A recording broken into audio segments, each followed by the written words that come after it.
going on YouTube? This is Oscar, aka Reezon, back once again. Reezon's console and game reviews. And while this is not a review per se, this is more of just a little, a little introduction video to one of my favorite consoles of all time. The N64 is my favorite without a doubt, but this console is not far behind it. In fact, this may be my second favorite console of all time. I'm a little surprised to see that this console works because I recently, just as recently as yesterday, reconnected it and was surprised to see that it worked because the last time, I'm talking about months back that I had played with this console, I started having problem reading the games. But, plugged it in yesterday and it was good to go, man, and I just was enjoying it, man. And the console in question, ladies and gentlemen, is the Sega Dreamcast.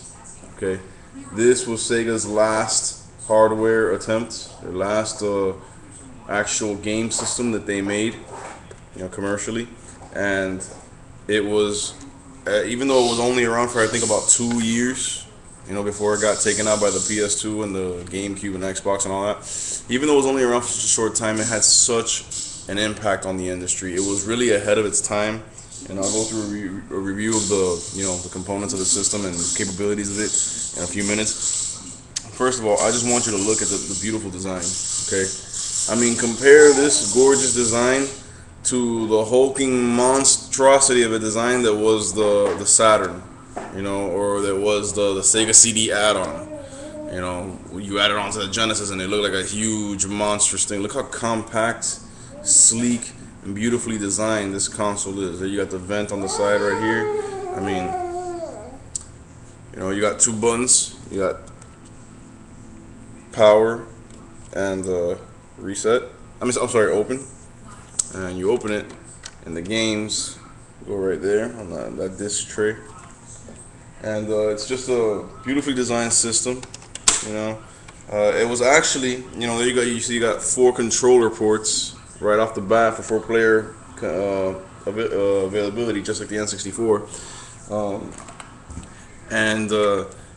Right here on the back, you'll notice you got 3 connections. You got your AV out, you got your serial connection, and you got your AC power connector. Here on this side, you'll notice this was the first system right out of the box. For I think the system was $199 at launch. I'm not really sure about that. It was either $99 or $199. But right off the bat, it came. Let's see if I can get it off for you because I've never really messed around with this. Yeah, there you go. Right off the bat, see, the hook's right there. Came with a modem right off the bat, which was the first system that really stressed online play. Ahead of its time, man. This came out on September 9th, 1999, 9999. That's the only reason I remember. And right out of the box, it came with a modem. It was the first system to really stress online play, showed that online play was indeed possible and fun. Games like Phantasy Star Online and the Sega Sports games. I mean, just a nice little chunk of technology here, man. A little piece of hardware. Just beautiful, man. So came with a modem. Came with the 3 connections in the back, 4-player ports. I mean, just a beautiful console. Sega really outdid themselves in the design. Now, as far as the controller and the memory card, you notice, once again, just like the N64, 4 controller ports, but no slots for memory. Okay? Well, what they did was they revolutionized here. They innovated, I should say, as far as the memory card goes, but I'll get into that in a few minutes. Let me just show you the controller real quick. This is the Sega Dreamcast controller. Beautiful, beautiful design. Kind of awkward looking when you first look at it, but when you hold it in your hands, when you place it in your hands, it just fits. It's perfect. Everything is perfect size, perfect placement, not very far from your thumbs. You don't gotta stress too much trying to reach a button. You got 2 analog triggers in the back, L and R. Or as I call them L and R because that's what they've always been. I don't know if that's what they are on the Dreamcast. You got a nice, nice analog joystick right up here with a nice it's kind of got like a studded or stubbed design, so it gives you a little bit of grip. Nice size D-pad right there, perfect for your fighting games. And then you got 4 face buttons, X, Y, B, and A, all perfectly placed right there. Perfect. And then you got this little window right here, you'll notice. Now, just like this console, I guess one of the reasons I like it so much is that it really took a lot of design direction from the N64, such as First of all, the 4-player ports, the analog joystick, and then the window here is because it also followed suit with having the slot for the memory card on the controller, just like the N64. So it has 2 slots back here. You'll notice. See that? 1 and 2. The first one right here, up here, where the little window's at. See how my finger can come out? The little window. That is for your memory card. The second slot under that is for a jumper pack, which was a rumble pack, just like the N64. It gave you force feedback. Now the memory card goes in the first slot. Now this memory card was an innovation, man. I mean, unfortunately I didn't get to play with it much back in the day, and now the Dreamcast has been discontinued for a while now, so it's not really, they don't really sell these all that much or the parts for it. But the memory card was called a VMU, and it actually had a little screen and actually a little D-pad, an A and B button, a sleep button, and a mode button. Okay, this little device was amazing because you would put it right there in the memory card slot on the controller, clicks in, and the little screen is visible through the hole, through the window. And in that little screen, as you're playing a game, you would see either the message loading when the game was loading. If you were playing a sports game, you had your stats right there, right there at your controllers. You could see it. You can even, when you were playing certain games like NFL 2K or the NFL series, you were playing against a friend, so that they couldn't see your play calling on screen, you could actually do your play calling right here on your VMU. Okay, that was amazing. That's revolutionary.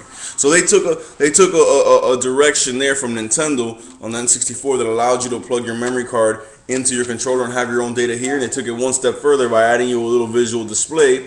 VMU is the name of the memory card. It's called Visual Memory Unit, and you could do certain things right here on the visual display.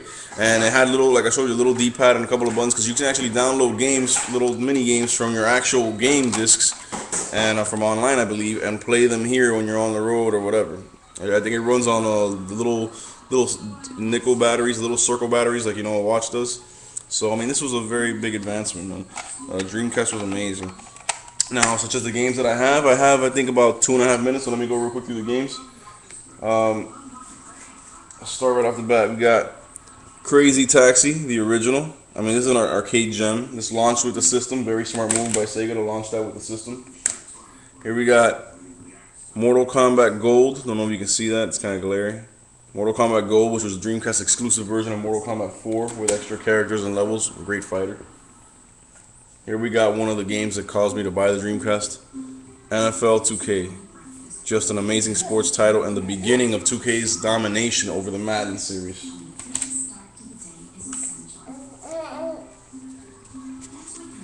Here you go. This is in a GameStop case. This one GameStop was cool. Very long time ago when they were selling retro games. I don't know if you can see that. That is NBA Showtime, which was a 3-on-3 NBA hang time, NBA Jam type game. Really fun. This is one of my favorite games on the Dreamcast, and another main reason I bought it. Take it out of the case. Echo the Dolphin, Defender of the Future. This game was amazing. What a graphical achievement. Stunning 3D visuals, open ocean environments, just amazing. Unparalleled control. It was a beautiful game.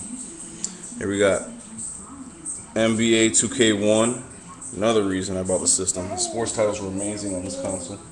Got the sequel, Crazy Taxi 2. Straight up beautiful sequel to the original arcade gem, an arcade classic in itself. And then I got Ducati Racing, or Ducati Racing Challenge, World Racing Challenge, which is a motorcycle racing game. Very fun, nice graphics. I mean, and I also have Ready to Rumble Boxing, but the reason I'm not showing that one is because for some reason that one's not reading. So I'll probably have to get that one again. But there you have it, my Dreamcast collection, my Dreamcast console, one of the best consoles of all time. I still got to get a hold of a lot of games like Sonic Adventure, Power Stone 1 and 2, So I'm going to be building this collection, I mean, it's just a part of the console and game collection I own. So God bless y'all. Hope you enjoyed.